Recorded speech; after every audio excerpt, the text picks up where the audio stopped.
Hey everyone, this is Jairo Morales from The Grind Fitness and welcome to my channel. On this channel, you're going to learn how to take care of your body while we do this wonderful sport called Jiu-Jitsu.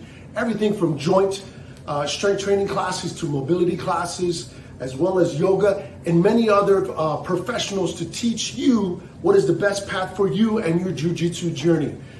If you haven't already, please do me a favor, hit the subscribe button, hit the bell. You know what to do. Share this with somebody if you think this might help the community to be able to take care of their body for their journey on Jiu-Jitsu. Oos guys, hope to see you on the mat.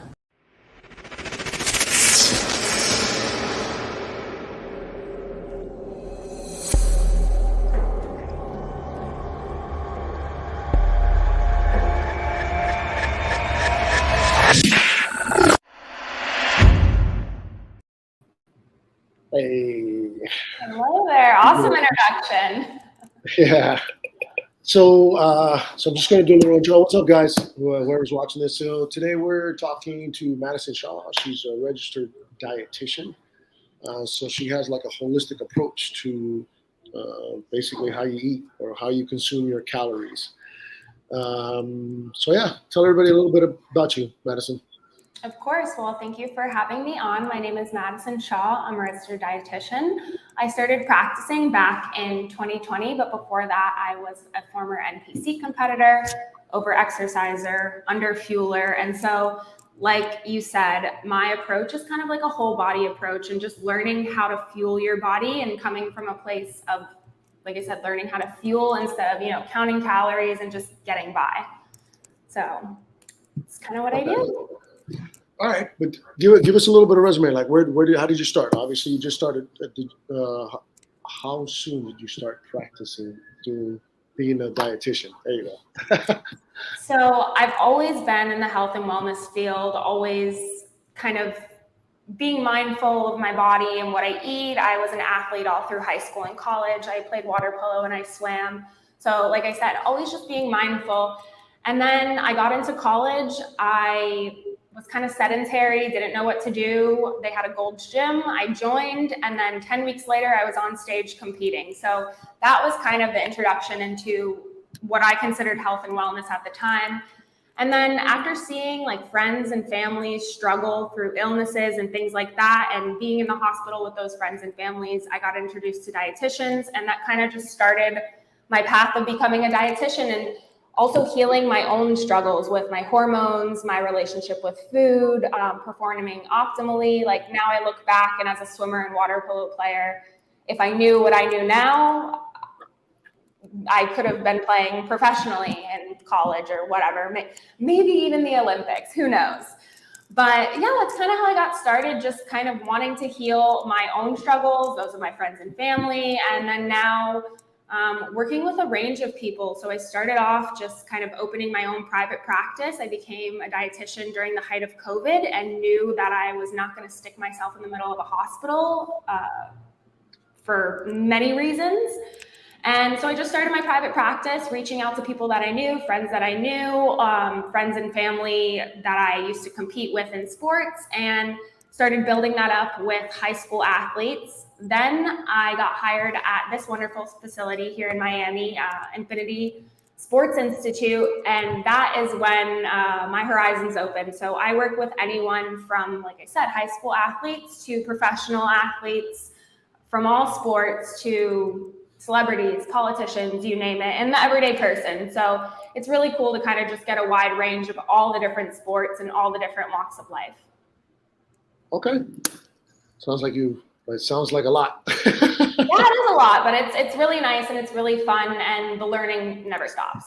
So. I got you. I totally understand where you're going from. So give me some examples of. I say this a lot, and it's hard for some people to understand this. That a lot of people have a really poor relationship with food. So one of the things that I found that at least changed my mind frame when I was younger was there's like a guilt factor that people have, and the guilt factor creates like a negative loop. So it's like you eat something poor or something that you know you're not supposed to eat, then you feel guilty about it, and it creates an emotional response, then you repeat it to make yourself feel better, which can then turn, and it just gets into this negative loop. So at least I've told, at least like the normal population, basically people just general fitness or people that are trying to general population, is that it's like, dude, if you mess up, just why are you feeling guilty about it? It already happened. So you're back at zero. Okay, cool. All right, whatever. And then, but as soon as I changed that mind frame, all of a sudden, I didn't have this anxiety over food. So Yeah, go ahead. no, I'm sorry. I was gonna ask, like, what's your opinion on that? So what you said is really reassuring to me, and also gives me hope in the fitness industry, because you see some coaches punish people for missing a meal or eating too much. They're like, oh, well, you don't get this tomorrow, or oh, you have to run it off.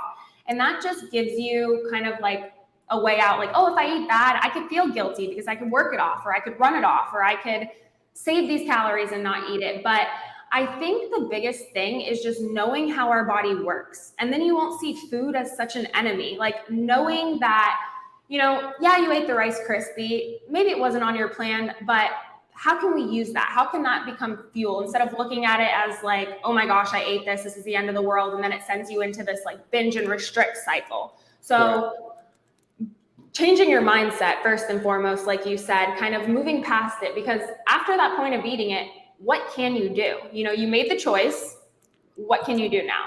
Either you continue on this cycle and you continue to eat like that, and then those consequences over time add up into something bigger, which can be weight gain or whatever it may be, or you eat the one thing, which whatever it is, X amount of calories, and you move on with your day. And I actually posted something about this on Instagram, about daily weight fluctuations, because people are always saying, this makes me gain X amount of weight. I feel guilty when I eat this. And just like we can't lose 5 to 10 pounds in a day, we can't gain 5 to 10 pounds from just eating one thing. So getting over that, kind of getting into that mindset of like, okay, I messed up, let's just move on, and stop punishing yourself for that one thing, which really isn't doing that much harm. You're going to do more harm mentally to yourself by beating yourself over that one food than you are just saying, all right, I did it, let's go. So yeah, I totally agree. I mean, and I've had this mindset for a long time, and I've always thought, like, what I do is I find ways to like trick myself. So like, in other words, like if there's something that I like to eat, whatever it is, right now, for whatever reason, well, I know why, but for whatever, recently, I've been craving more sugar recently. And so now what I do is I basically reward myself when I have a heavy workout day. So in other words, like, let's say, because I do jiu-jitsu, my 2 days out of the week is like really heavy. So what I do is I go, okay, well, I don't try not to eat anything. And then on those days, like right after I'm done training, I'm like, yo, what could I eat? I don't know what it is, but sugar is definitely coming into my body.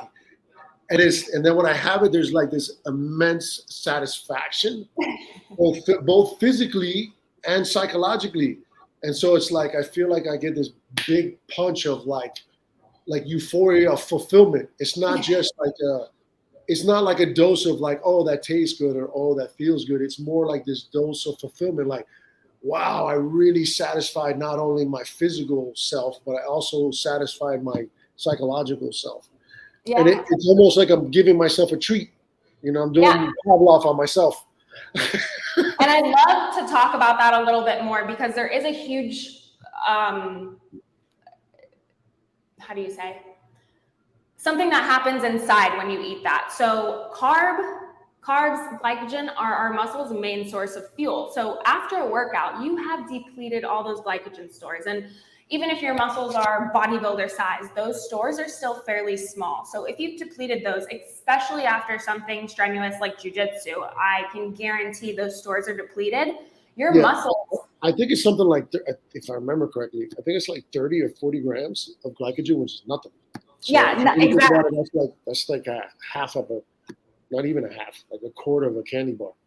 Or like a cup of measured cooked rice. It's a very small serving. And so after a hard workout like that, not only mentally do you want to treat, but physically your muscles are wanting that. You know, protein's important for our muscles to be able to grow, but if we don't give our body carbs as well, we're not refueling those glycogen stores. So not only are you doing something good for your mental, but you're doing something good for your physical as well by having those carbs. And, you know, I'm not going to go and say have a candy bar after every workout, but, you know, but I do. I do. To be honest with you, I switch between. It sounds crazy. I honestly believe it's because of jiu-jitsu.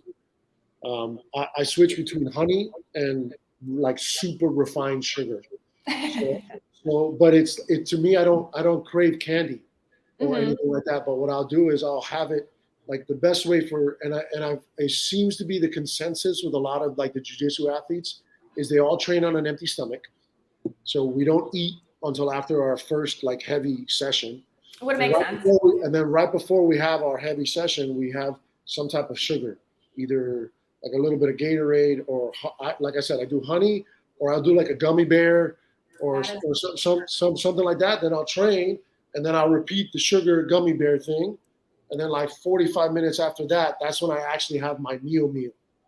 So that is perfect. Like absolutely perfect. I don't know if you know what you're doing to your blood sugar by doing that, but that's exactly what I would recommend to any athlete, because those are going to be fast carbs, especially things like gummy bears, gummies, Gatorade. That's dextrose, the most broken down form of sugar. So it's going to go straight into the muscles.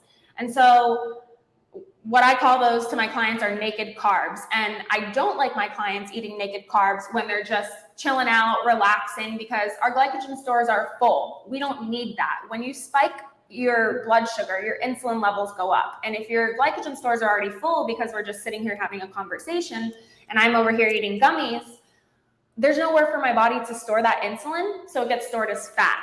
But before your workout, you know, you're eating naked carbs, you spike that blood sugar up, immediately you start working out, your muscles take that in.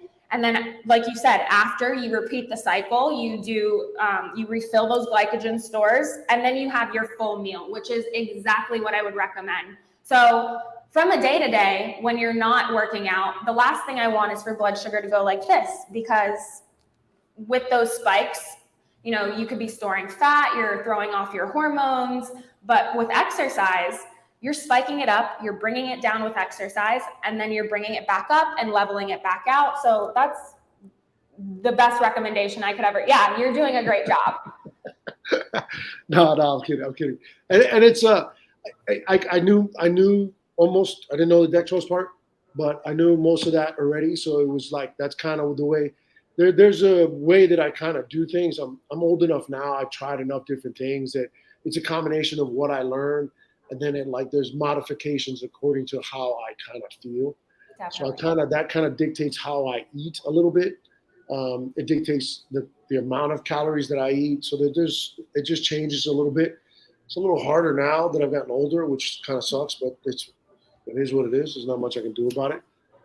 What I've also noticed too is that, and I've had a conversation with many people.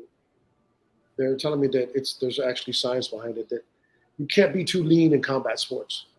Like, I think that in combat sports, you have to kind of hover around like 12%, between like, I would say like between 10 and 15%.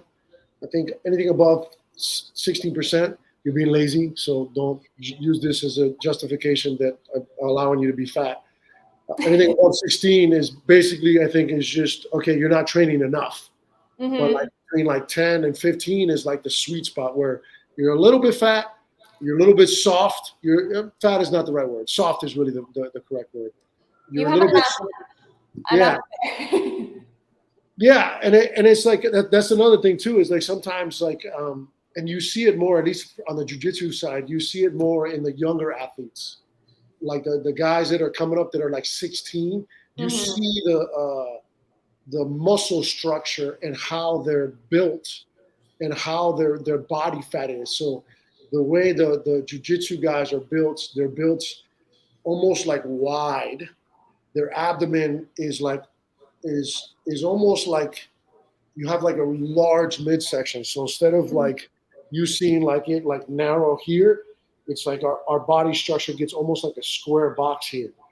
And then you're lean, but you're not like crazy lean. And I think that's the combination of us folding ourselves in half. So you literally, our body structure has to adjust, as well as we don't get too lean because you can't maintain that type of cardio conditioning. No, you can't perform. You can't perform. No, there's no way. And the same thing, and I know it may be different between jiu-jitsu and football, but I have some of my football guys come in here, NFL guys, and they want to get lean. And I'm like, listen, this is not bodybuilding. Like, I understand you want to get lean, you want to see a leaner, lower number on the DEXA, but you have to actually get out there and perform as well. So we have to find that happy medium for you where you have enough fat on you to keep those hormone levels right, correct. I mean, it is fat, but it's necessary fat. You're not. There you go. That's a better. It's necessary fat, guys. Yeah. If it's above 16%, it's not necessary anymore. So, and that's another thing I want to talk about, because it really depends on what you're measuring on, because you're saying 10, 16%. So on a DEXA scan, and this shocks so many people that come in here. We had our leanest person got on here. He was like 2 days out from a competition, pro bodybuilder, ripped, got on our scan, and he was like, yeah, I'm 8%, like I'm stepping on, and it really struck down his mental, because the DEXA is, the margin of error is 1%. So like in body, the little scans like this, there's still a margin of error. Very useful and still be used as a tool. But if you had a client that you thought was 10% come in here, they'd probably register like 16 to 18% on our machine. So I don't want anyone that's like, oh, I've done a DEXA and I'm 18% and he's calling me fat. So it depends on where you measure. First of all, I didn't call anybody fat.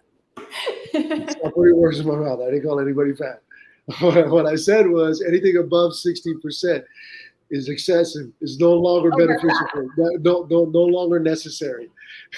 No, I definitely believe that, because there are people that come in here and they're like, am I fat? I'm like, listen, you're not fat, but the objective data says that you are over fat, and this is fat that we do not need. It's not necessary fat. So, there's a fine line between calling someone fat. You don't run into that in people that do jiu-jitsu. They're not, they may start overweight, but if they go anything longer than a year, they're not going to maintain being overweight. And that's across like ages. Like I've seen every walk of life walk into jiu-jitsu, and you see that from day 1 to day 365, it's a completely physically different man, because most of the jiu-jitsu guys are men. Yeah. A small percentage of women. Not there's no women, but it's a much smaller. It's like a 90% man, 10% female. Wow. Yeah, it's a big discrepancy. It's getting a little bit larger, but it's still predominantly men. But yeah, so the issue and the reason why, because I've had this conversation with other people before, the reason why I kind of always circle back to it is because sometimes people get caught up in like what's sold to everybody, which is like the bodybuilding kind of like physique, and that's not productive for jiu-jitsu. It may look good for going to dinner, for talking to girls, for sweating yourself in the mirror. All that stuff is great, but like actually for jiu-jitsu, it doesn't help performance at all.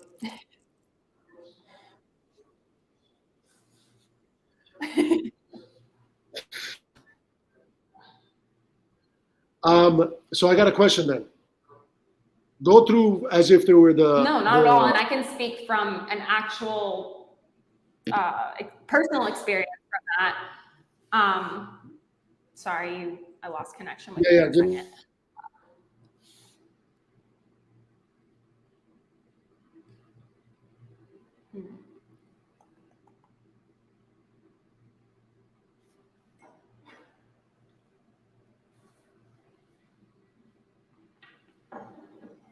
I don't know if it's on my end. Are we good? We're good. It was my end. Sorry. Oh, okay. Yeah, no, sorry. From no problem. From an actual, like a personal perspective, I constantly are bragging about my lab work. I say, look at this lab work. This is when I was bodybuilding. Or I'll just show 2 lab works. My lab work now, when I live a an active lifestyle, you know, fueling myself adequately. And then when I bodybuilded, my labs were on the floor. I was the unhealthiest being when I bodybuilded. But if you were to look at me and what society portrays to people, people are like, I want to look like that. She's healthy. What are you doing? Tell me how you eat. Meanwhile, there was no menstrual cycle for 5 years. My hair was falling out. My mood was horrible. Like, it was horrible. So yeah, people get this idea of like, I need to be lean, I need to see abs, but like, what do you get out of that? What is the actual goal? What is your performance goal? So let's go through. We're gonna talk as if someone doesn't have the basics of nutrients. So let's go through like the macronutrients, how you break that down, and do you follow like a particular like kind of path of like, this is like a basic outline? In other words, like it should be X amount of protein, X amount of this. So kind of go through that just so that people kind of understand what your methodology is when it comes down to like doing something for, let's say, someone like me. Mm-hmm. Yeah. So at my facility, the first thing that I would have you do was a DEXA and an RMR. So the DEXA and the RMR is going to break your body. The DEXA is going to break your body down into 3 main components. Bone. Hold on. Define DEXA. What is that? So a DEXA scan is, I can't, I don't know the DEXA, but a DEXA scan is basically a low-level X-ray. And when you go through it, you lay down, your body goes through it, and it splits your body into 3 different components. It's going to measure your fat mass, your bone mass, your bone density, and your muscle mass. So this is going to blow BMI right out of the water, all the in-bodies. Okay, so this is a more complex version of like body composition. Body composition, though. Like even is it more or less effective compared to like, what is it, the underwater one where they actually submerge you in the water? More effective. So this is medical grade equipment. DEXA scan. The margin of error is less. Is basically 1%. Okay. 1%. Cool. So then you get that information. So you have the body mass or body muscle structure. Muscle mass, muscle structure. I can see if maybe you're a pound heavier on one side, a pound less on the other. I can see bone density. So is bone density breaking up? You hear that, guys? She's going to call you fat on the left-hand side. I can see everything. No hiding from me. And this really helps too because it's objective. No one can fight me on it. And I can also see the amount of fat that's around your organs. Okay, so I'm going to just base it off that's how you use that data the way you would do body fat kind of data. Then that dictates what. So now you take the muscle structure and adipose tissue or whatever it is, you go, and you have X amount of fat. This is where you should be at. This is how much you need to lose, correct?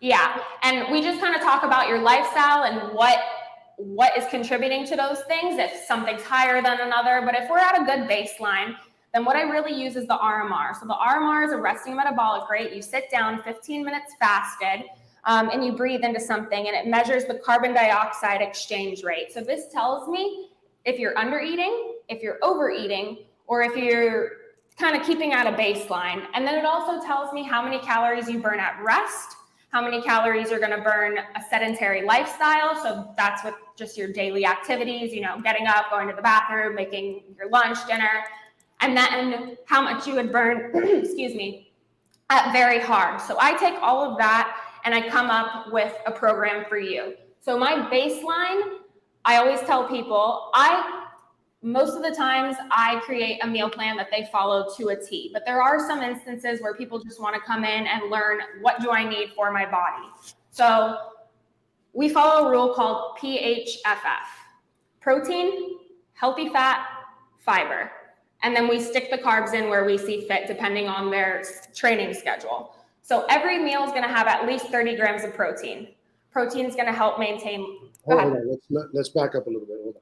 Because you're going a little bit. So, okay, guys. So if I'm understanding this correctly, what she does is she takes the resting metabolic rate, which is the bare minimum for you to survive on your day-to-day activities and goes, okay, this is what you need, 1,000 calories. Just taking a number out of the air. Mm-hmm. It's not a real number, so don't anybody quote me on this.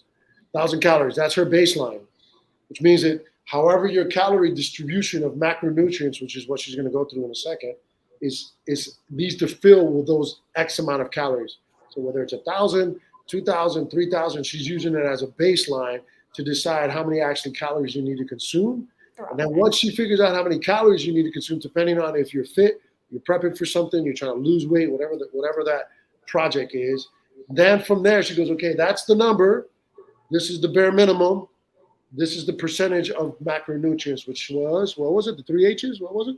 So PHFF, protein, healthy fat, and fiber. And then of course we have the starchy carbs, but that does not fit in there because we don't need starchy carbs in every meal. It really just depends on what our goals and what our training looks like. But at the bare minimum. Again, it's protein, healthy fats, fiber, PHF. Yep. So that is kind of just an easy way to know how to compose your meals. Then we dig deeper into what that looks like. So I'll take that number that you said. Let's say 1,000 is your resting metabolic rate. That is what I like to call the rent. Your body needs that at minimum to keep those lights on. I like that, the rent. Yeah, it's the bare minimum that your body's going to accept from you without shutting it down, evicting you. Wow. Then we have to look at what does your training look like? So like you said, are you trying to maintain? Are you trying to prepare for something? Are we trying to cut weight? Are we trying to gain weight? Like, what are your goals? So from there, we'll find the range that you need. So I know you're never dipping below 1,000 because this is your rent. And then we figure out what those numbers are in between. So just to give another easy number, let's say at the very most, at very hard, your most crazy training days, you're burning 3,000. So I'm probably going to keep you somewhere between like 1,200 and 2,400, somewhere in between there, depending on what your training looks like. So when we start to comprise meals, I say we need at least 30 grams of protein in each meal, non-negotiable. This is going to help maintain lean muscle mass. Protein is one of the most satiating macronutrients. So I like to think of protein as the gas in the car. You know, you put your gas in your car and it's not just going to run for that moment. It's going to run until the gas runs out. So protein does the same thing for your body. It's not only going to give you what you need in that moment while you're having the meal, but it's going to continue 4 hours afterwards. And that's like the gas to your metabolism. So that's going to keep the metabolism going and revved and burning. It's also going to help slow down digestion. And we'll go into that a little bit more in detail after. But then we have healthy fat. So healthy fat, I want, and this is not around workouts, this is just your everyday meal, anywhere from 10 to 30 grams. And I know that sounds like a lot of people try to stay low fat, and depending on what your performance goals are, we might have to be low fat for a meal right before a workout, because again, fat's going to slow down digestion. Yeah. So we want to avoid fat anywhere like 3 hours before a workout, because it's going to make you feel heavy and it's not going to allow that blood sugar to come up and you to use those carbs as fuel. So just in your everyday meals, when you're not around exercise, anywhere from 10 to 30 grams of fat. And then you have fiber. Let's pause one more time just to kind of recap, just to make sure everybody's understanding it. So the PHFF, protein, healthy fats. And then the last is fiber. Fiber. Okay. So far we've done protein. Hold on. So far we've done protein, which you're saying is 30 grams a meal. As long as, so that's the part that perplexes me a little bit. Okay, so it's like, here's the question on it. So let's say it's 2,000 calories, 30 grams a meal. So you're basically saying I'm going to eat X amount of meals within my day, and then I'm going to split it across the meals within each meal, or like explain it to me. So 30 grams, but then convert it to what if I eat 5 times a day? What if I eat once a day? So 30 grams is the minimum number that anybody's eating, whether it's all day 1,000 calories or whether it's 5,000. That's the minimum. Now, you're talking about all day? No, per meal. Per meal, okay. That's, like I said, minimum that I want. Then after I know what like your goals are, whatever. I mean, my football players, I have them eating anywhere from like 45 to 60 grams per meal. that way we can get it all in, because again, like you said, there's some people who are going to have that higher resting metabolic rate that if I don't have them eating more than 30 grams of protein in a meal, they're going to have to eat 6-7 meals throughout the day to get all that in. So that's kind of where we start to individualize things. But as a rule of thumb for any individual, 30 at grams. minimum, 30 grams per meal. 30 grams of protein. Okay. Okay. And then we can start to customize from there. Okay. So then you talk healthy fat. Healthy fat. Again, this is going to be individualized depending, but rule of thumb, we're just putting together like a meal that's going to help optimize our metabolism, help keep lean muscle mass, and also help us get into like fat burning mode by keeping the blood sugar steady and not elevating the blood sugar when we're not working out. 10 to 30 grams of fat. And then fiber, that number is throughout the day. So that's 25 grams total throughout the day, broken up however that individual may like. I like to eat vegetables in every single one of my meals. Some people hate vegetables, so they like to cram it in one meal. Some people prefer to get their fiber in the form of inulin in like a powder because they don't like it. So it's all up to the person's individual So you go 30 grams a meal for protein, 25 grams daily of fiber, and then 10 to 15% per meal fat. 10 to 30 grams fat per meal fat. Okay. So that is I just finished watching a whole long conversation with Andrew Huberman and Dr. Rhonda Patrick. So they're at an intellect level where like it's like 90% like science dialogue, and then you just went 45 minutes to basically say omega-3 is what you want to consume. You're like, wow.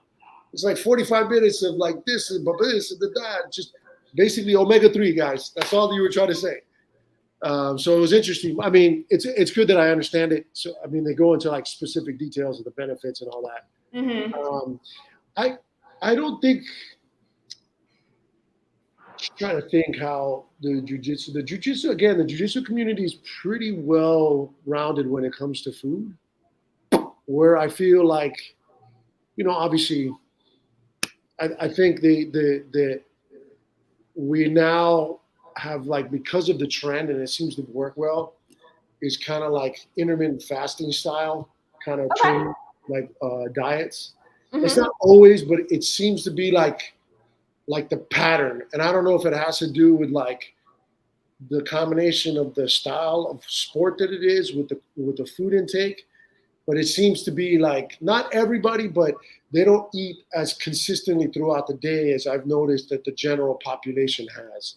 It's more like 1 or 2 like legitimate like square meals a day. Mm-hmm. What I've noticed with a lot of the jiu-jitsu guys. And then when they do eat, when they're younger, they eat an excessive amount of calories. Like, it's ridiculous. There's some of the jiu-jitsu competitors that I personally like follow, that I interact with on social media, and they're like 21, 22 years old. The amount of food that these men eat is just, I mean, I just start watching. I'm like, oh my God, how can your body take that amount of food? But I also know that they're training quite a bit. They're also very young, and their body recovers a whole lot faster. So that part I get. But that seems to be like the balance. It's like they eat pretty good, but when they do, it's like a lot. It's a lot. And then it's like in a short window. It doesn't seem to be like, I'm not snacking all day throughout the day. Like, no. And when I eat, I eat. And when I really want to eat, I eat twice, and it's in excessive amounts. That seems to be like the rhythm. And if that works, I mean, for the average individual that's just looking to lose weight, I would say don't cram all your meals into a small window. But for someone in this sport, jiu-jitsu, especially working out the way you guys do and how you explain to me how you work out on an empty stomach, and that would kind of make sense because there's a lot of rolling around and movement and things like that, and you don't want to be full or feel distended during that time. You want to be able to move and not feel like you're burping and all this, while you're in someone's face. But the only concern I would have would just be making sure that we're getting what we need to get in that small window. Because if we are shortening the window where we're eating, we need to still make sure that we're getting all the calories, all the macronutrients that we need in that small window. And that can be kind of difficult to do, especially if you have someone who needs 2,500 calories.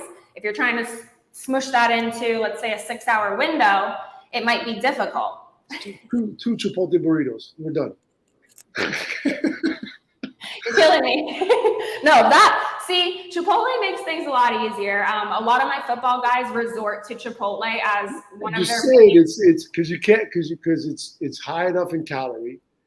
It's the quality is high enough to where you can't really say it's processed. A little bit, but an acceptable amount.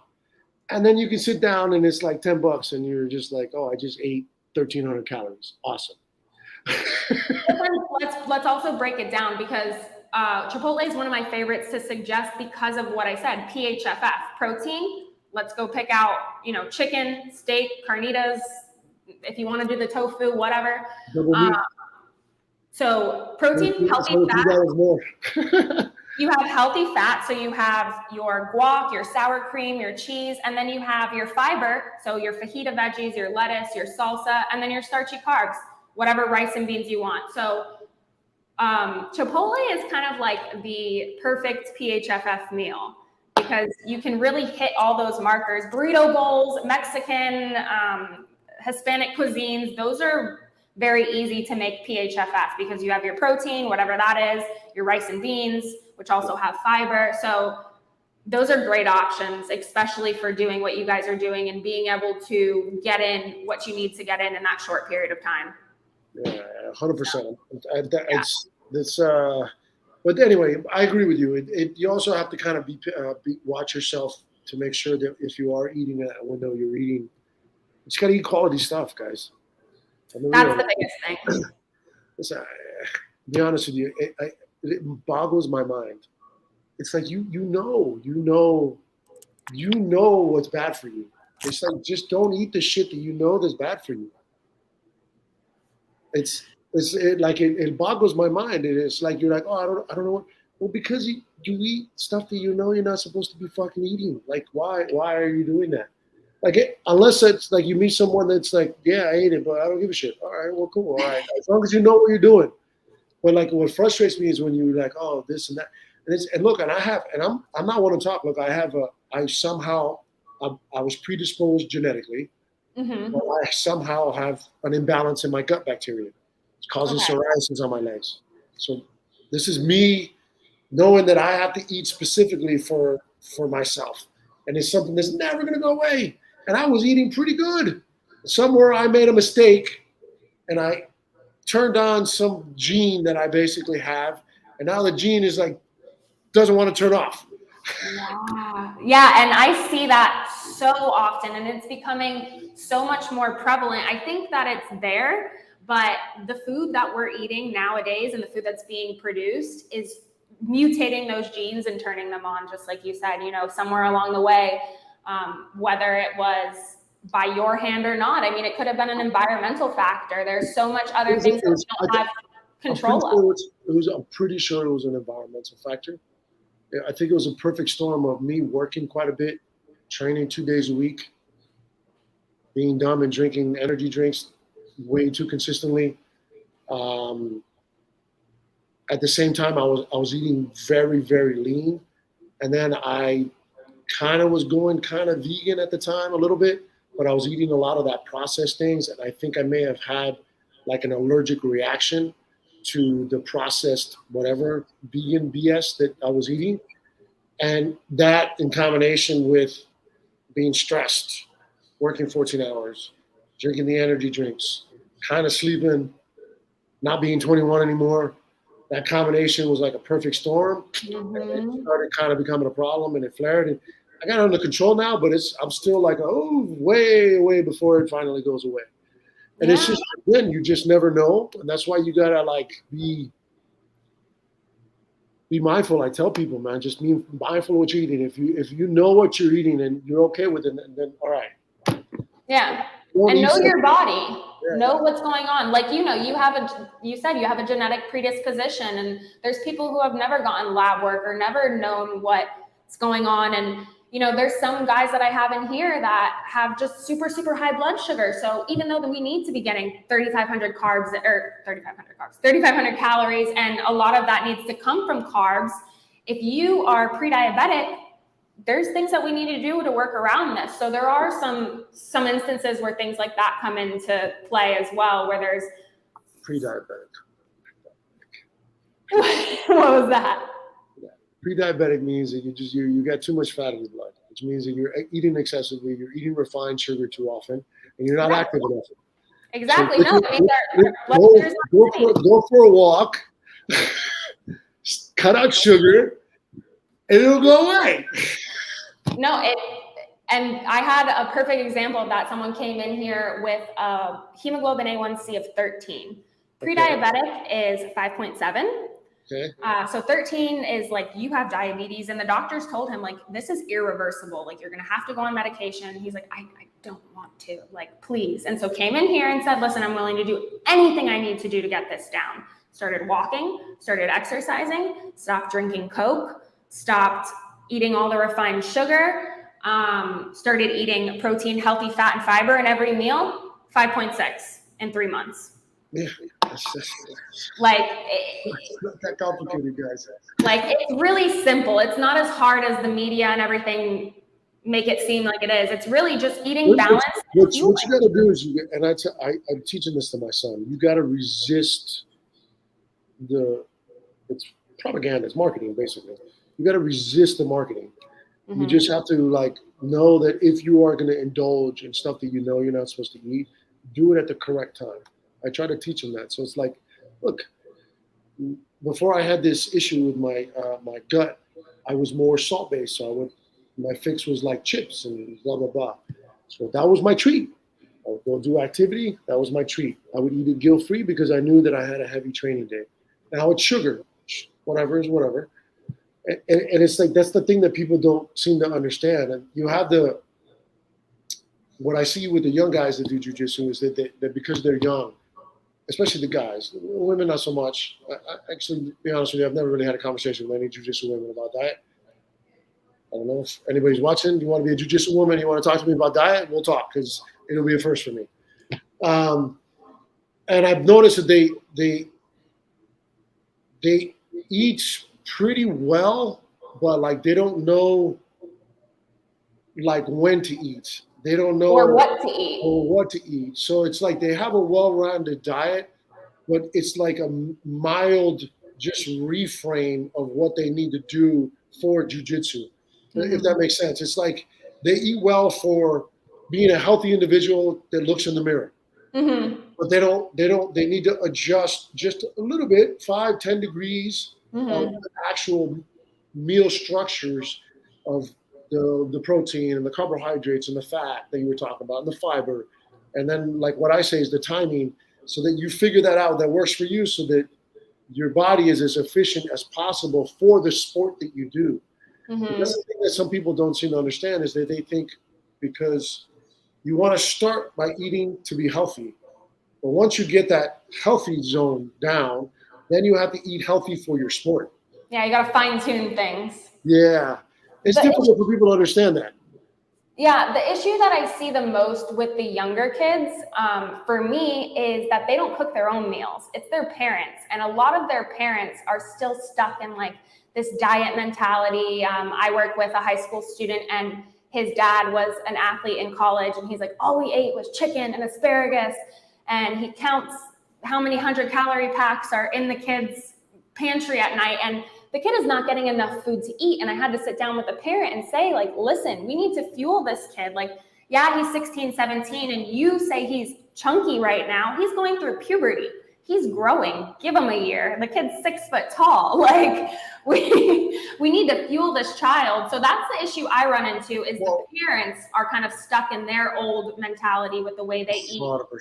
And they don't want to give their kid, because they say, oh, too much protein, it'll hurt the kidneys, or something like that. They're so stuck in something that they saw on Dr. Oz or Weight Watchers or whatever, and it's hindering the child or the teen. And then school lunches, don't get me started. But if the kid is depending on getting their nutrition from what's at school, like, we're doomed from the start. So. Yeah, 100%. I 1000%. My son, when he's with me, unfortunately his mom is not active. Every time he comes here for more than like a week, he loses like 10 pounds. And I don't really do anything. I'm not doing anything. I live an active lifestyle. So it's like he's off doing stuff.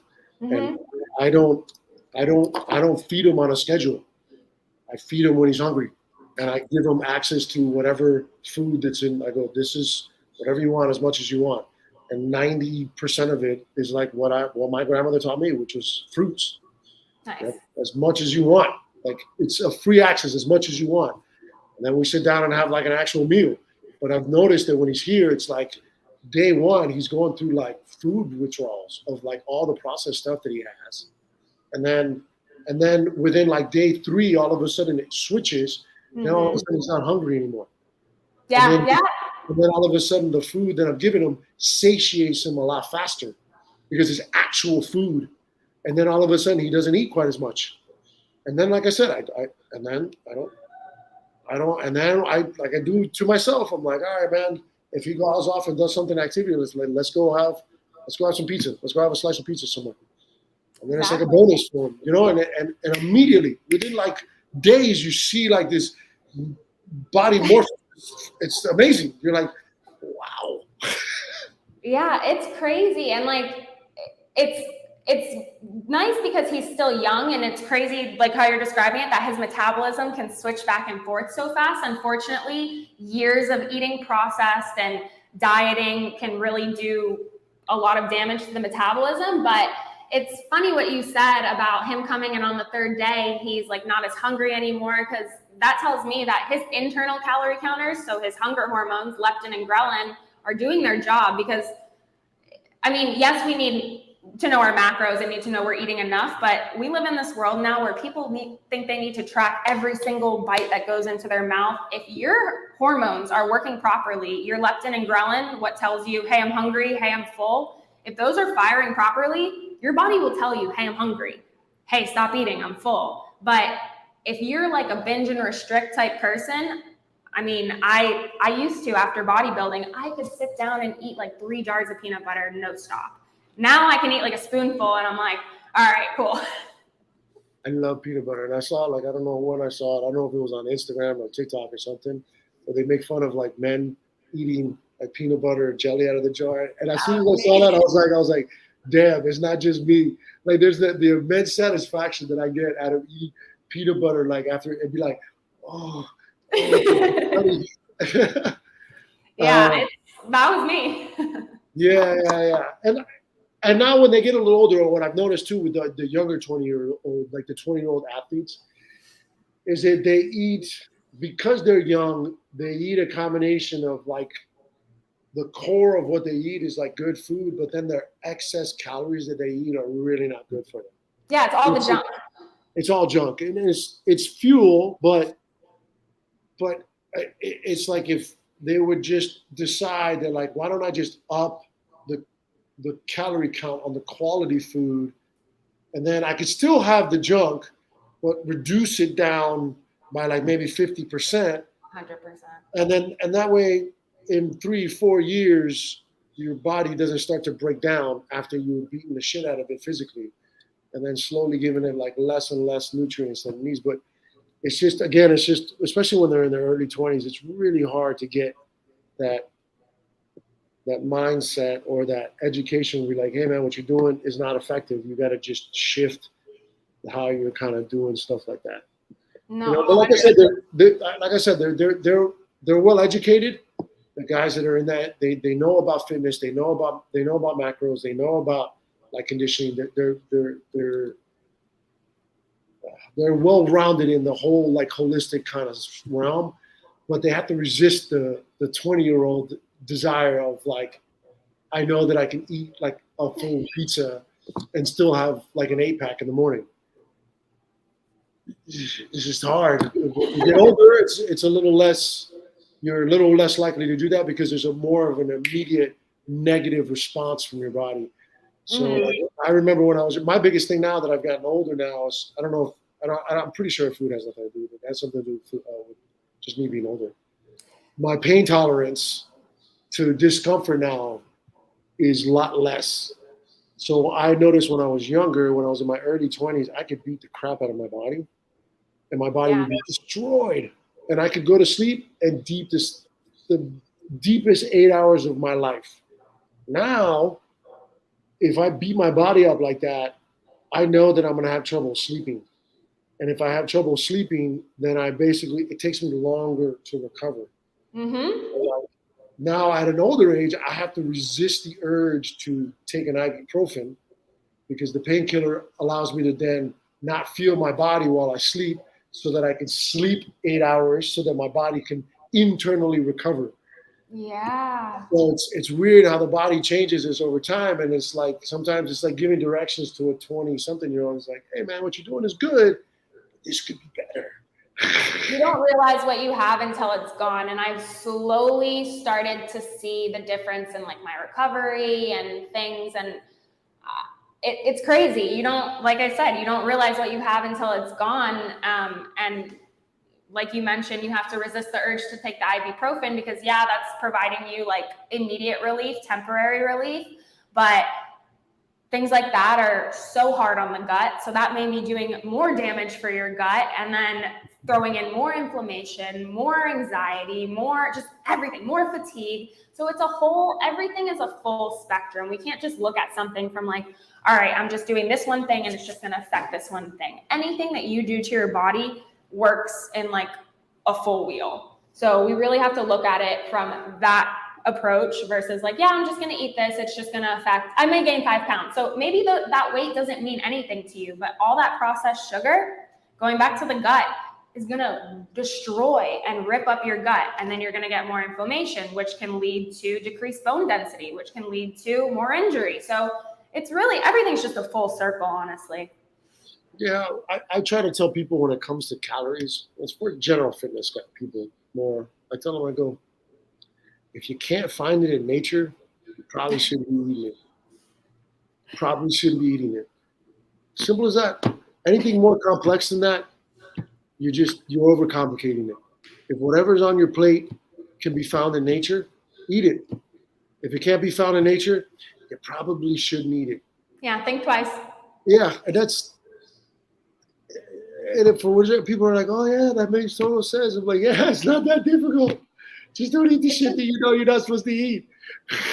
We live in this like era of like quick fixes, and those things definitely do work, but they're not sustainable. And so people, I think, are more content with making these bad decisions because they find a quick way to get out of it, which in turn puts them in a more hindered state, like worse off over time. But in that moment, you're like, oh, whatever, I'll just do a juice cleanse next week or what to lose those pounds or whatever it may be. There's just so much, like we never had these diets or anything like that. And once I learned nutrition, I'm like, why is it so hard? Like protein, fiber, carbs. I hope that the next generation of women that are educated like you, because I see that a lot with women. I don't see it so much with dudes. I agree. Guys are a little bit different. Guys either have a tendency to eat not enough or they eat excessively. There's like no in between. There's less of an emotional attachment I see with men and their food. 100%. So I have no reference in the jiu-jitsu community because the female population is small enough to where I don't have enough data. But I've been doing fitness long enough to where I see that relationship with, like I see it. Like I even see it with my sister. You know, she'll say certain things that I'm like, what are you doing? Like don't do that. No. And I can tell that, like you said, it was the previous generation. I can tell that she's been programmed from stuff that my mom used to do, because I remember what my mom used to do. And now that I look back at what my mom was doing, I'm like, man, you were malnourished. Like you were like maybe eating the 1,000 calories or the 1,500 calories, but like I go through like my mind of what she was actually eating, and I was like, that doesn't sound very nutritious. Like it sounds like, like it may have satisfied your hunger, it may have satisfied your taste buds, but it didn't sound nutritious. And that's what I kind of like, and you see it a lot more with women, and you see it a lot more with women where, they'll eat pretty good for like a stretch, and then they'll go. And I kind of understand it, especially with women, because you guys have your menstrual cycle. It's hormonal. It's very difficult to. I mean, fuck, it's difficult. Me as a guy, and I don't have to go through that. So I can imagine a woman. But what ends up happening is I hope that women like you teach them how to navigate that menstrual cycle so that you don't go too off the rails, and then all of a sudden you feel guilty about it or whatever, and then we go back to the way we started the conversation, and then it builds like a negative loop, and then when you should be eating good, you're not eating good because you felt guilty about not eating good. Literally, it's a vicious cycle, and after educating myself and being educated by other professionals, it makes so much sense to me. I'm like, wow, everything is so overcomplicated. Like when I teach people and it doesn't click right away, sometimes I get frustrated, but I'm like, just eat protein, healthy fat, fiber, carbs. That's it. Stop worrying about everything else. People are so worried about, do I need to add this supplement? Do I need to do this? Do I need to do that? Get the foundations right first. Macronutrients, hydration, sleep. Get that down first, and then start worrying about all the other fancy things that you can do. Yeah. So I've noticed sleep is actually a problem these days too. Not me personally. I'm just talking about like in the ethos of the universe. I've noticed now that people are not sleeping as effectively as they used to. I don't remember. Grind is the new generation. I'll sleep when I'm dead. Yeah, but it's like I don't know if I'm sleeping when I'm dead. It's more like I feel like people are I don't know about that. But I understand what you're saying. But it's more people just not sleeping, and I think it's food related. I think it has to do with we're over caffeinated, we're malnourished, and then we're stimulated all day through our eyeballs. So you're on a stimulant all day. You double dose yourself with another stimulant, whether it's caffeine or an energy drink or whatever it is, and then you don't feed yourself properly, and then you don't move enough, and then you wonder why you don't like what you see in the mirror. Yeah, it's everything played. Like you said, I've never had an issue with sleeping. I've always been a sleeper, so to me, it doesn't make sense just because sleep for me is a non-negotiable. Like, I'm going to bed when I'm going to bed. I don't care if I'm in the middle of a conversation with you, like I'm going to sleep. And a lot of people, I feel like they just put I don't know why sleep has become this optional task for some people. They're like, yeah, I don't need this many hours or whatever. Like, we brush our teeth every night. We eat, we drink water. Like, we need that to live. I don't know why sleep has become this optional choice. I honestly believe, not even bullshitting, I think it's people lying to themselves. Honestly, my honest opinion is people are going to work, coming home from work. They got to do whatever activities they got to do at home, some chores, kids, whatever it may be. And then they want to squeeze in time for them to do the eyeball stuff. Mm-hmm. And so they end up staying up later than they need to, and then they have to get up early the next morning in order for them to repeat the cycle again. So it's like they're not doing it, they're not scheduling themselves effectively, and then they're like, oh, no, I sleep and I don't need sleep. No, yes you do. Yes you do. You're just lying to yourself because you want to fucking watch. You want to fuck off. You want to do nothing. And I get it, but that's why you're saying that. And then you wake up exhausted, and you go more caffeine, and then even more caffeine, and then even more caffeine. And then you have to take a power nap somewhere in the middle because you're so physically exhausted, and it's just, at least for the general senses, when I see people, it's like, man, you're lying to yourself, dude. Like, you're just lying. Like, you may not believe that you're lying, but you're fucking lying. Like, if you would just come home, do what you need to do, and go to fucking sleep, you'd wake up feeling like $1 million. You would crush your day more. Your training would be harder. You would feel better, but you have this. You're selling it to me as if no, I don't need sleep. No, there is some cats that don't need sleep. I met a guy that was like that. I was like, that's fucking amazing. You're not normal.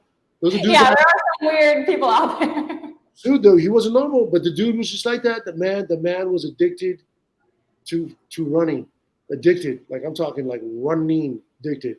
And the man only slept like 3.5 hours. Like if he slept more than like 4 hours, he would wake up more tired.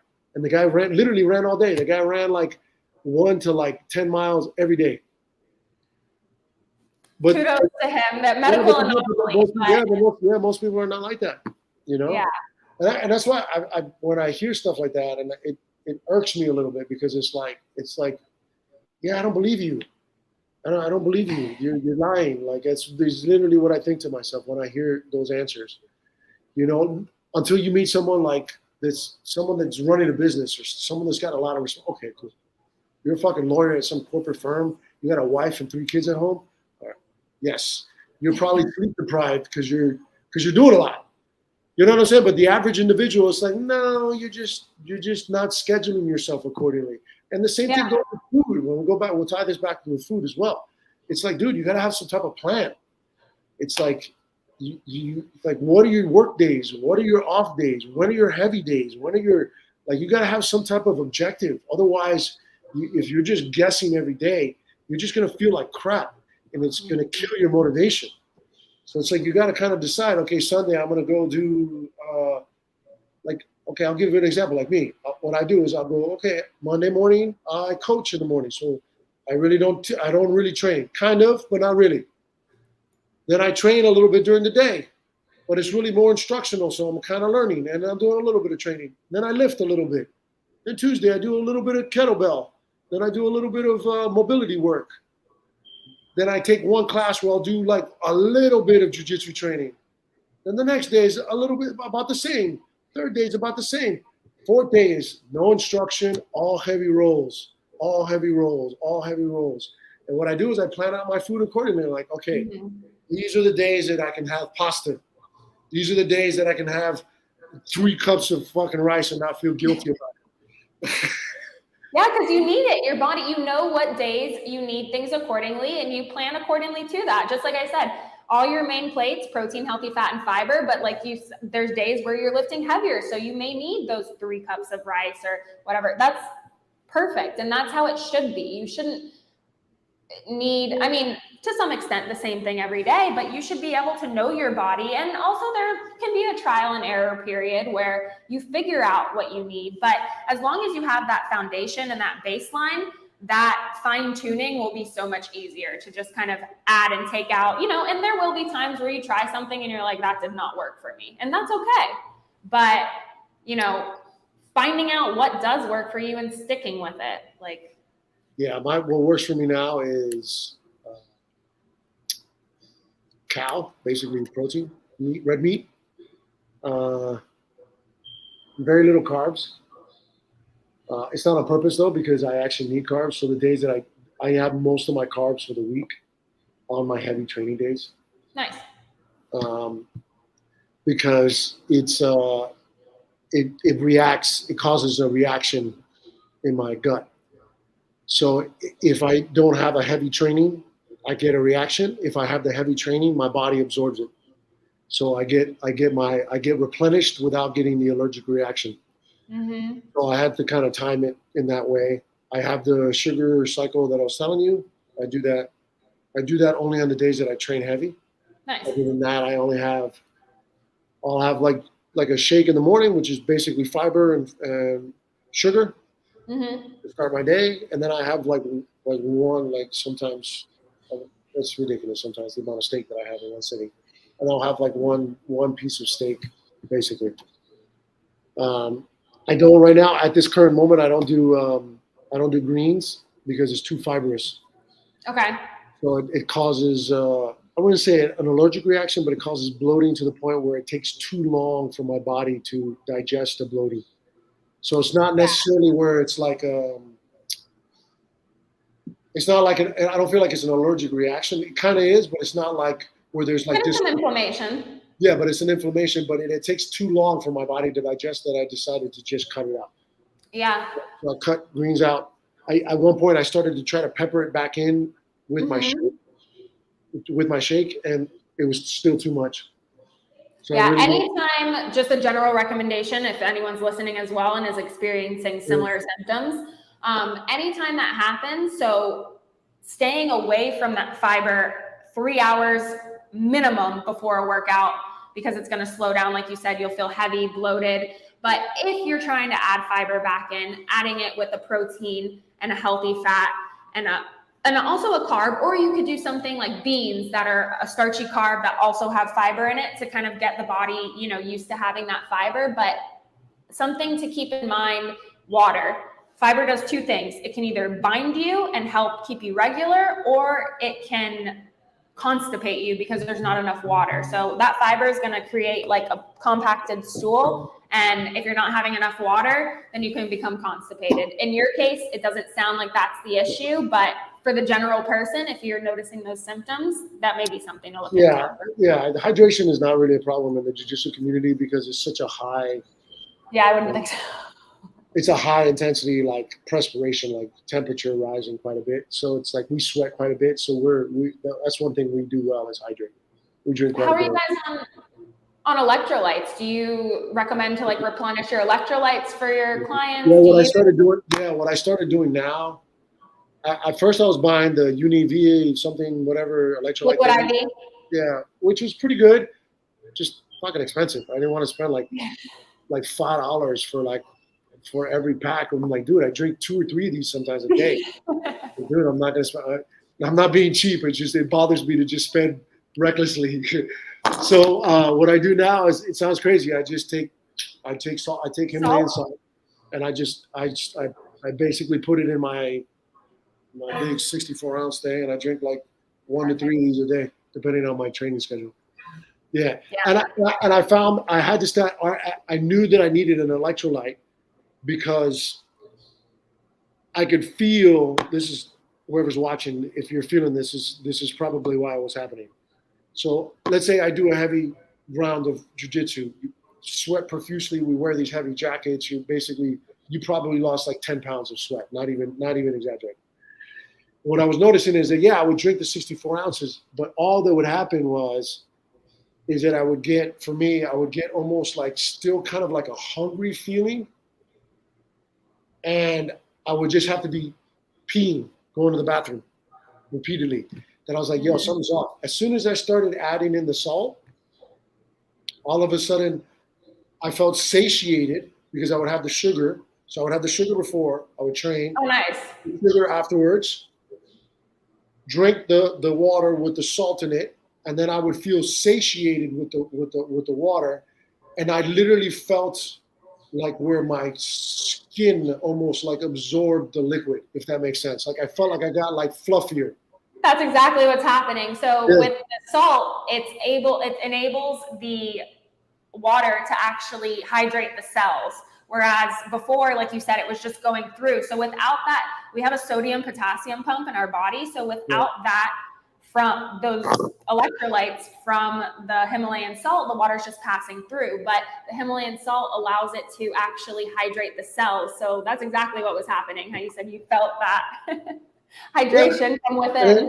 And it makes a difference because I also felt like I was drinking too much water without it. Like I felt like I was drinking at one point, like I was drinking like 4 or 5 of these, which was, and I was like, this feels excessive. Pointless, It feels excessive. And now that I drink it, it's 2. Nice. Maybe 3, depending on if I know I'm having like a strong weekend. But it's 2, which lets me know that I needed the electrolytes, which is why I started doing the pink salt. I spray a little bit, enough to where you taste just a little bit of it. And then I have sugar before, I have sugar afterwards, and then I have the one sit down and all right, now I'm gonna have. And on the weekends when I train heavy, I basically have. I overload on carbohydrates. I basically have like pasta with steak or chicken or whatever, maybe, or rice, or it's rice, beans with like this huge piece of steak, and then that's it. That'll be my food for the day. Oh, so you're only having kind of one big meal on that day. On that day, yeah. Interesting. And how do you feel like with that? I feel fantastic. Awesome. Yeah. Because what happens is, because what happens is, this is why. because I'll have a heavy training day, let's say Saturday. Okay. So I have, let's say, sugar before, sugar afterwards. Okay. I have the heavy meal about an hour after I'm done kind of training, give or take. So then now I have that. It's been roughly about 4 or 5 hours, roughly, by the time my food digests. And then go to sleep at, say, 8 or 9 o'clock, kind of early, because I need to sleep because I'm exhausted from the day, because I'm going to want to train the next day. So then I go through the whole process again. What happens is then I go into the next training day. All my body is digested everything that I ate from the day before. I feel light because I don't have anything heavy. Then I repeat the cycle. Sugar, get the little energy boost that I get from the sugar, get the little spike afterwards, and then the same process. I drink the water, and then I have a really heavy meal, and then the same thing. Little different when I'm going through the day. When I go like Monday through Thursday, I have to do it a little differently because my days are longer, but they're not as active.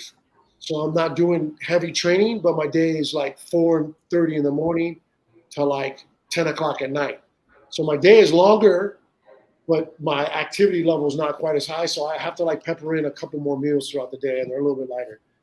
No, that's perfect though, that you know your body and that you're able to, you keep your baseline, you follow your baseline, and you stick with that throughout the days, but then you fine tune depending on what's going on, whether that be more activity, less activity, needing more food, less food. So that's, the perfect example. And I couldn't put it into words or better kind of regimen for anyone who's listening. It's going to look different for everybody. Maybe your day looks like 3 meals.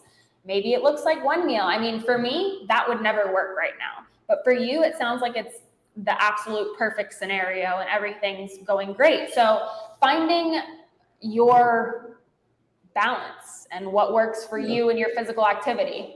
100%. And in my particular case, like now, because I have this gut issue, so now every 90 days I'm cycling medical grade probiotics. So good for you. Medical grade probiotics. I take it for a little while. The only thing is that I can literally feel when I take it, I can feel my body at war with itself, and it doesn't feel good. So it's like it affects my training a little bit. It affects me a little bit. So I have to cycle it. So I try to do 1 month, and then I take a month off. Then I do order it for like another month, and then I take a little bit off, and then I'll try to go 3 months, and then I'll see how I feel. And now I'm at the point now that I haven't done it in a little while, that I'm almost ready to try to do it again and do like another push. Because at one point the issue that I had was a serious fucking problem. It was a real problem at one point. Yeah. Like I got spooked actually. I was training up in New Jersey, and the psoriasis hadn't presented itself yet, and I was having like energy cycle issues that I'm like, yo, what's going on here?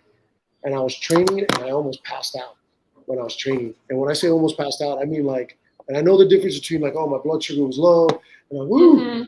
I know that this was not that. Like literally, it was, everything went red, and I was just like, whoa. And I sat down, and it spooked me. I walked out of the training session. I was like, all right, I'll see you later, guys. I walked out, went next door to go get it. I'm thinking that my first instinct was like, all right, it's got to be my blood sugar. The Gatorade, boom, house the Gatorade. I'm like, this isn't working.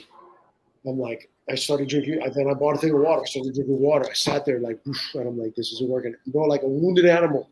This is, we're talking Jersey. It was in the middle of the winter, so I'm all bundled up like this. And I had to travel like 2 hours on a train because it was in the middle of COVID. I had 2 hours on the train because everything was closed. I was living in New York at the time, so everything was closed. So I had to travel 2 hours like on a train, like a wounded animal going. And I was like in my mind, I was like, oh my God, I'm gonna die. Death is happening. And literally I started to panic that I had to close my eyes, and I'm like, yo, relax. I had to do a breathing class to myself, like, relax, you're panicking, relax. And I had to calm, because my heart rate started to elevate. Like I could feel myself like a panic attack. Calm myself down. Took about an hour and a half. Finally, I started feeling normal again. By the time I got to my house, literally went home. It was malnourishment, straight up. I went to the store, got, I swear to God, like a 32-ounce piece of steak It was the most enormous piece of steak I've ever seen in my life. I cooked it. I ate it. Within like 4 hours, I was like, oh my God, thank God. And I was just, my body was like, yo, we're shutting down, dude. And it was, yeah, just and let that be a testament to what happens when you're malnourished, especially in performance sports. And unfortunately, you got the worst of it, but that is what happens when you don't pay your body's rent. It will shut down on you. Yeah, 100%. It will kick you out. Yeah, 100%. Wow, that's crazy. I'm so happy that you were able to like figure that out and make it home alive and well. Yeah, it freaked me out though. It was one of those that like it took like I stopped training. I stopped everything for almost like a month and a half. I was like, yo, I need to give my body a break. I need to disconnect all caffeine. I literally cut everything out. I cut all caffeine out.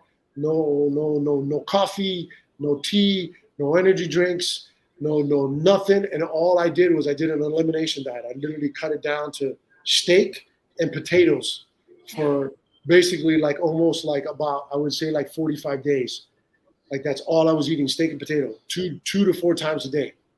And I wasn't training, I wasn't lifting, I wasn't doing jiu-jitsu, I wasn't doing nothing. I was like, I don't know what the fuck that was, but I'm gonna give my body a whole bunch of love. We're doing nothing, and you're gonna try to extract as much calories as you possibly can out of the food that I'm feeding you. And then about 45 days, I was like, all right, I started cutting back a little bit of the potatoes.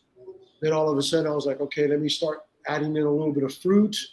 And then even fruit at the very beginning was agitating me. And I had to pick which fruit. I had to stop doing mixed berries.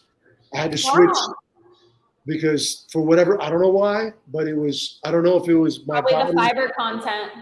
I don't know. Huh. I had to cut that out. It seems like you might have an issue with the fat because you said mixed berries and the greens, and those are all very fibrous. Interesting. Well, it's exactly.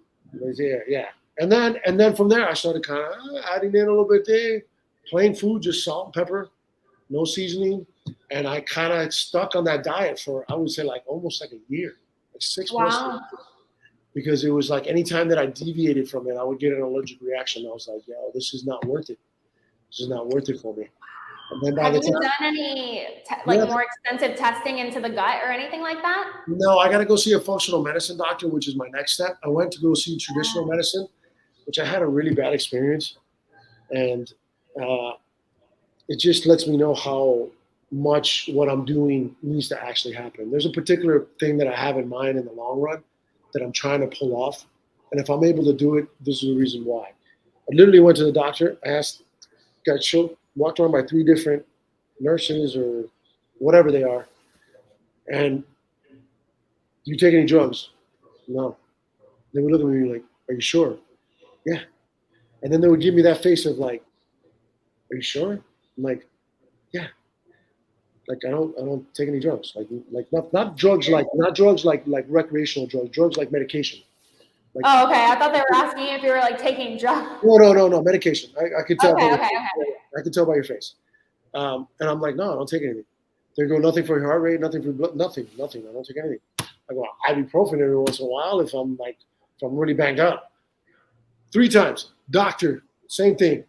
Second doctor, same thing. I'm like, guys, like, is the people that come see you, are they that fucked up that they're all on medication? Like, why are people over medicated? Like in my mind, in my mind, I was like, wow. And then I went through this whole chain of events. Take my blood, whatever it is. They finally to send me over to a GI doctor. The GI doctor then looks at it and goes, yeah, we don't know. Basically, we said, yeah, we don't know. He goes, it sounds like, he goes, you could do like a more extensive test. He goes, but what's going to happen is like, it may cost you like $5,000. And he goes, and I still might not be able to tell you exactly what's wrong with you. I was like, oh, okay. Thanks. You know, one thing he did tell me, which was one thing he did recommend, he's the one that turned me on. And this is the part that I think is horrific. Literally the doctor goes, this is the GI doctor goes, I cannot, since I work at the hospital, I can't tell you to go to this place, prescription based, but this is what you should do. Because it sounds like what you did was somehow you burn the forest down in your stomach and all your bacteria is out of whack. And he goes, but there's nothing I can do. I can't recommend anything because I work at a hospital. He goes, go look this up, follow this, and then go from there. I said, all right, I guess, thanks. I appreciate it. Luckily, I'm in the jiu-jitsu community, and one of the guys that I train with has an autoimmune issue, but he's also studying to be a functional medicine or to be a doctor. So he's really into holistic living. So him and I started talking. He gave me he's like, yeah, they've done this, try to take away this, do this. He goes, because you're going to have a problem with this. And I just slowly started kind of doing, like I said, an elimination diet and then peppering in one thing, testing it. Are you okay with it?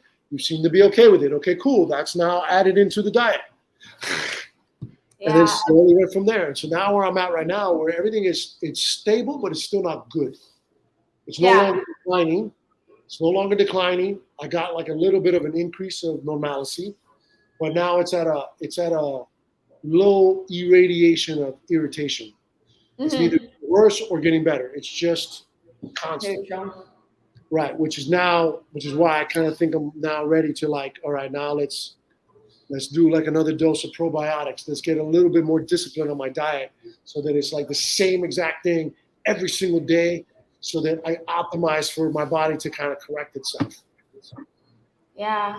I'm so sorry that you had that experience, but the one beneficial thing that did come out of there, and I was so happy that your doctor said this to you, was, there's nothing he can do for you. He was on the right track with saying, something, whether environmental or something that you ate or just something in your life burnt down your entire, I like to call it a garden of probiotics. Your garden's only grown from ages 2 to 4. So that's why it's really important that we have these young kids eating a diverse diet, because we cannot plant new things in our garden. We can only give food to what's already there and hope that it grows back. So probiotics are great, but they can also be a little iffy, because if you don't know what's in your gut, good and bad, you could get a probiotic that's feeding the bad, even though you think you're doing the right thing. Right, and that's what the guy I trained with told me. He goes, you should go to a functional medicine doctor. They'll do a stool test, and they'll know exactly what bacteria you're lacking, and then you get a probiotic specifically for that bacteria. So that's the next step. Yeah. Whoever you're talking to now is awesome and on the right track with things. That is what I love to hear, because I can only recommend. I cannot prescribe or do those things. And luckily I have a full team with me that can. So while I'm here, I can do that. But that's awesome that you had someone that kind of pushed you in the right direction. And unfortunately you did have a little roadblock, but you're on the right track now, it sounds like. It is what it is. It's, so like I said, I was predisposed genetically because my uncle on my mom's side has psoriasis, which means he has an autoimmune issue, which means that it's genetic somewhere in my family. So my lifestyle somehow turned that gene on. And now I need to turn the motherfucker off is what I need to do. And I need to figure out how to turn it off. Because honestly, it's what I need to do. I need to figure out how to turn it off so that it doesn't bother me anymore, because it's annoying. Yeah, 100%. And for people listening as well, you don't know what you have, what genes you have, and what they can mutate in. You can only see, what your parents have, and kind of change that lifestyle. Because if we continue, and not to take away from traditions, but if we continue to live and follow the same traditions and lifestyles that our parents did, our genes are going to mutate the exact same way, and we're going to have the same exact problem. So just finding a healthy diet, keeping as, I hate the word clean because whatever, food is not clean or dirty or whatever, but keeping as balanced diet and whole food, nutrient dense diet that we can. That's more of the word that I was looking for. Nutrient density. Nutrient density. So I like that word better, because there can be I always use the Rice Krispie. This is what I tell people. I tell people, don't eat the shit that you're not supposed to eat. And we all know what that is. The end. That's all it is. Just don't eat what you're not supposed to eat. Everybody knows it. You know it. You know it to the core of your heart. You know you're not supposed to eat it, but somehow you're like, oh no, just a little bit. You're like, all right, then you're on the losing end there. Madison, it was really nice chatting with you. Where can people find you? It was a pleasure. Thank you. Yeah. They can find me online at Nutrition in Paradise. Okay. Either on Instagram or on the web, nutritioninparadise.com. Or you can find me here in Miami if you're a local at Infinity Sports Institute here in the Design District. So either way, perfect. Find me either in person or online. So thanks, guys. Listen, if this is your first time watching this, comment below other people that you want me to interview and talk to. I was a physical therapist last week. This week is a registered dietitian. I think I have another physical therapist that might be coming out next week. So guys, comment below of what you might want me to talk about that you're having issues with and how we can help you. The whole goal is for me to bring you guys as much content and value that I possibly can, but I can't do it if you don't tell me what you want to hear. Right now I'm doing it for selfish reasons. So all the content that I'm producing is stuff that I've personally seen or things that are happening in my life. So if you guys want something a little bit different or you want some different topic, I'm willing to talk about it as long as it's going to help you perform better in jiu-jitsu, guys. So thanks for watching. Thank you.